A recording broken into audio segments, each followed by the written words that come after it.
we have come with the strongest determination to create an atmosphere in which positive efforts shall be given the necessary support for lasting solutions.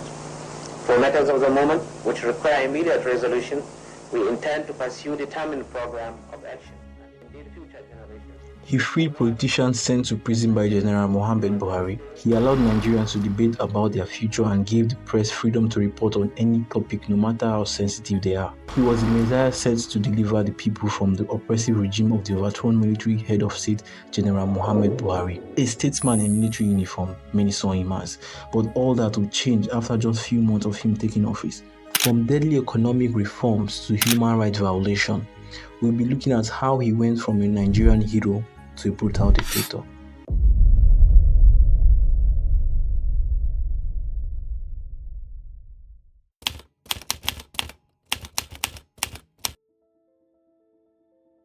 Ibrahim Badamasi Babangida was born on August 17, 1941 in Minna to Muhammad and Aisha Babangida. He received early Islamic education before attending primary school from 1950 to 1956. From 1957 to 1962, he studied at Government College Bida with classmates like Abu Salami Abubakar and Maman Vasta, who he would later go on to be very close friends with. Babangida joined the Nigerian Army on December 10, 1962 and trained at the Nigerian Military Training College in Kaduna. He was commissioned as a second lieutenant in the Royal Nigerian Army, which later became the Nigerian Army on September 6, 1963.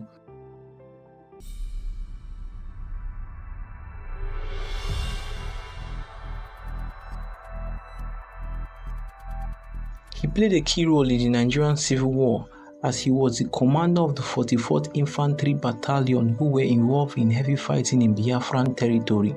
In 1969, during a heated battle with the Biafran army, he got shot in the chest and was rushed to Lagos for treatment. He was told the bullet needed to be removed from his chest through surgery, but he rejected and preferred the bullet remain in his chest, of which the bullet is still in his chest till this day. He also played a solid role in the counter-coup that ousted General Aguiyi Ironsi.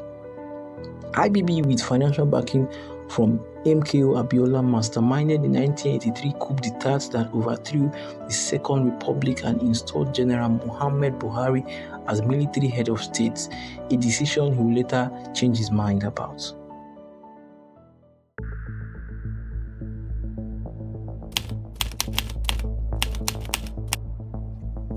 The 1985 coup that would come to be known as the Palace Coup of 1985, orchestrated by Babangida, was planned at the highest level of the army. While the military head of state was leaning towards purely political issues, the army loyalty was drifting away from his side. As the coup, we see even the worst of enemies come together to oust the head of state. The coup involved senior officers like Sani Abacha, Aliyu Gusau, Halilu Akilu, Maman Vasta, Gado Nasco, David Mark, and other low-ranking officers. After successful takeover, General Sani Abacha announced Babangida as the new commander-in-chief in a radio broadcast. While Babangida blew to Lagos from Minna immediately after the announcement was made, Babangida justified the coup by stating Buhari's regime was too rigid.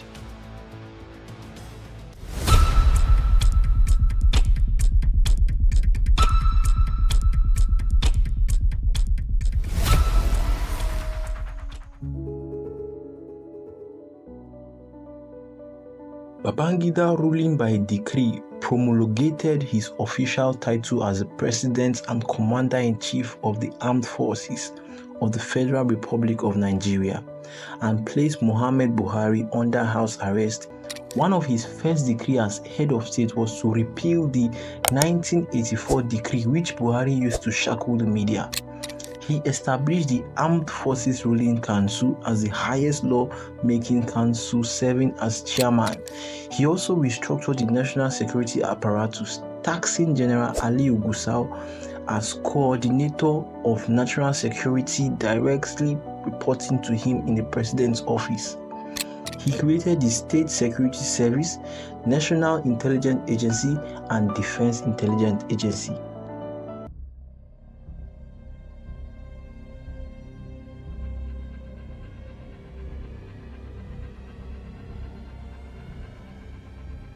Prior to Ibrahim Babangida's assumption of office, the economy of the country was already ravishing in debt. So barely 2 months in office, on Nigeria's Independence Day, General Ibrahim Babangida declared a state of emergency on the economy for 15 months. Despite the ridiculous debt Nigeria was in, Nigeria still needed more money, of which the former head of state had already went to seek for loan from the IMF. IBB, wanting the public say on the matter, set up a debate to determine whether to accept the $2.5 billion loan the Buhari government had applied for. After the debate, it was clear that the people did not want the loan due to the criteria set for the qualification, but that did not stop IBB from implementing the fund's deadly requirements on the economy through the establishment of Structural Adjustment Program, SAP. These requirements included devaluation of the naira, removal of subsidy, the main subsidy being the petroleum subsidies, which saw fuel price moved from 20 kobo to 39 kobo, a move the head of state says was very necessary at that time.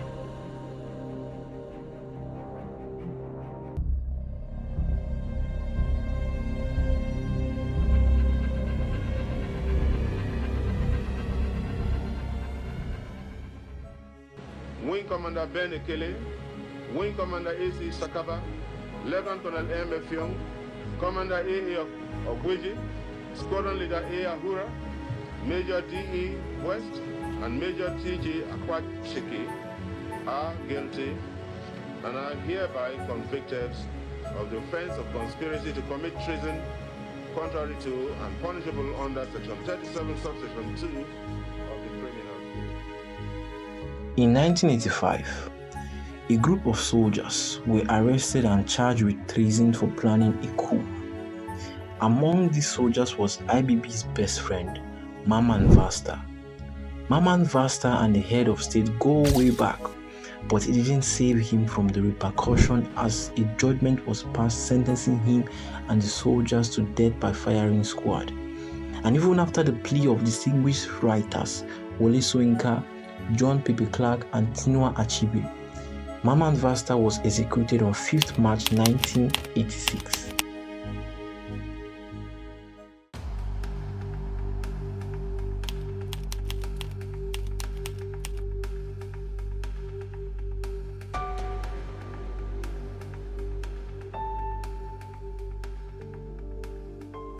Ibrahim Babangida would routinely shut down media houses, civil societies, labor groups, and harass journalists that speak ill of his administration using the Nigerian mobile police. In 1986, a frontline journalist, Dele Giwa, a known anti-Babangida advocate, was murdered in cold blood in Lagos. Investigation showed that the senior officers in IBB's circle had questions to answer, but the case was never solved. Following the establishment of SAP, students of the University of Benin started a protest that led to the 1989 SAP riots, a series of protests that saw students killed, arrested, and sent to prison unjustly.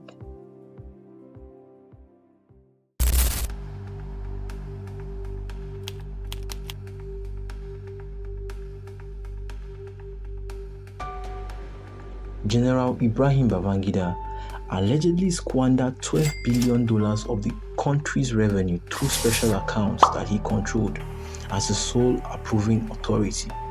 This was revealed in a report by the Panel on the Reorganization and Reforms of the Central Bank of Nigeria. The panel, led by the late esteemed economist Dr. Pius Okibo, provided a detailed account of how Babangida ran what could be described as a second but undisclosed budget, in collaboration with the then CBN governor, the late Alhaji Abdulkadir Ahmed. The report, submitted to the administration of the late General Sani Abacha on August 29, 1994, has remained a topic of interest among Nigerians, who have long been eager for the full details of the government's white paper on the matter. The report revealed that Babangida administration managed dedicated accounts outside of the official budget, operating them without any oversight or accountability. It highlighted that these accounts were plagued with irregularities. The proceeds from the sale of the crude oil were neither recorded in the revenue section nor reflected in the expenditure section of the budget, the report stated.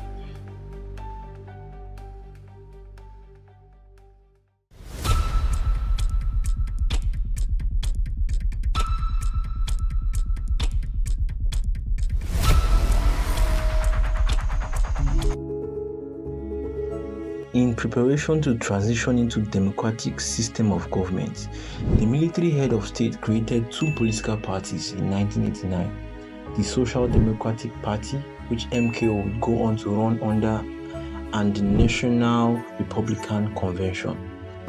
In that same year, General Ibrahim Badamasi annulled the presidential primary of the Social Democratic Party, SDP, after it had been conducted. This controversial move, which came after MKO Abiola won the primary, was a sign that the transition of power wasn't going to be smooth. After the reconduction of the primaries the following year, MKO Abiola would then go on to win the party presidential candidacy and go on ahead to contest the June 12, 1993 election, an election that was unsurprisingly annulled. The head of state claimed the annulment was due to incredibility. He would later come out to confess the credibility of the election during the release of his autobiography on February 20th, 2025. He stated, "Undoubtedly credible, free and fair elections were held on 12 June 1993. However, the tragic irony of the history remains that the administration that devised a near-perfect electoral system and conducted those near-perfect elections would not complete the process. That accident of history is most regrettable. The nation is entitled to my expression of regret." The annulment led to widespread frustration, which led to violent protests, causing him to step down in August 1993, 8 years after grabbing power. He stepped down to an interim government headed by Chief Ernest Shonekan. Chief Ernest would be the shortest-serving head of state in Nigerian history, as he would resign to a military government just 3 months after gaining power. Nigerians had to wait another 6 more years before the final transition into a democratic government happened.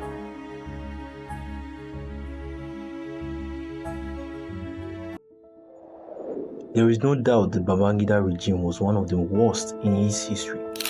Many still consider him a hero, but what do you think?